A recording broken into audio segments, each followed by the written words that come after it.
Tangkap Gibran dan Jokowi. Oleh M. Rizal Fadillah, pemerhati politik dan kebangsaan. Gibran yang menurut Tempo anak haram konstitusi, statusnya sebagai cawapres, sulit untuk dapat diterima, baik secara etis, yuridis maupun politis. Secara etis adalah buruk, hanya karena sebagai putra presiden maka anak di bawah umur ini bisa maju sebagai cawapres.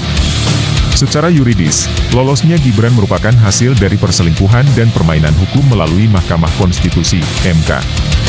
Secara politis telah terbangun politik dinasti dengan cara menginjak-injak demokrasi. Gibran menjadi musuh bersama.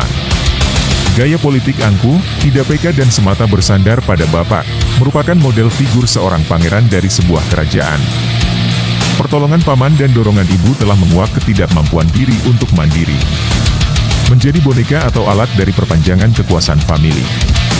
Selain pendukung pasangan Prabowo-Gibran, maka suara mengkritisi sudah terdengar di sana-sini. Gibran menjadi musuh bersama. Prihatin atas kondisi perpolitikan bangsa yang mengarah pada perilaku otoritarian negara adalah aku. Aparat negara dikerahkan, kepala desa diarahkan, baliho dipasangkan, dan KPU Bawaslu dikendalikan. Kelicikan siap dipertontonkan untuk memenangkan Prabowo-Gibran. Ini yang dibaca oleh rakyat kebanyakan, sebagaimana media sosial memberitakan. Gibran adalah bagian dari nepotisme.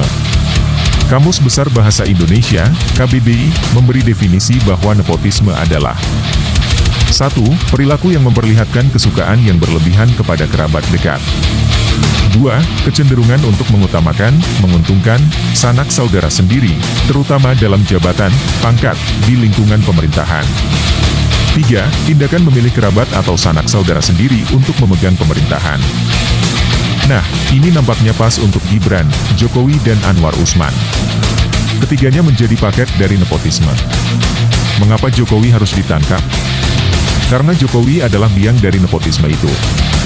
Ketentuan pasal 22 Undang-Undang Nomor 28 Tahun 1999 dapat terpenuhi. Pasal ini berbunyi, setiap penyelenggara negara atau anggota komisi pemeriksa yang melakukan nepotisme, sebagaimana pasal 5 angka 4, dipidana dengan pidana penjara paling singkat 2 tahun dan paling lama 12 tahun, dan denda paling sedikit 200 juta rupiah dan paling banyak 1 miliar rupiah.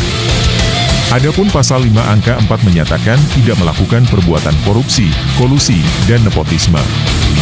Mengingat ancaman perbuatan nepotisme maksimal 12 tahun. Maka pelaku bisa ditahan setelah ditangkap.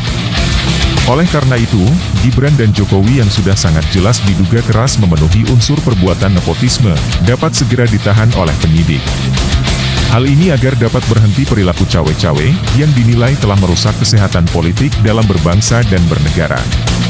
Ketika berlaku asas persamaan di depan hukum, sebagaimana diatur dalam UUD 1945 pasal 27 ayat 1, maka terhadap kedua warga negara Indonesia yang bernama Gibran dan Jokowi itu, secara hukum patut diperlakukan sama dengan siapapun. Nepotisme adalah kriminal. Bukan tindakan yang dibenarkan dan harus dibiarkan. Segera tangkap Gibran dan Jokowi.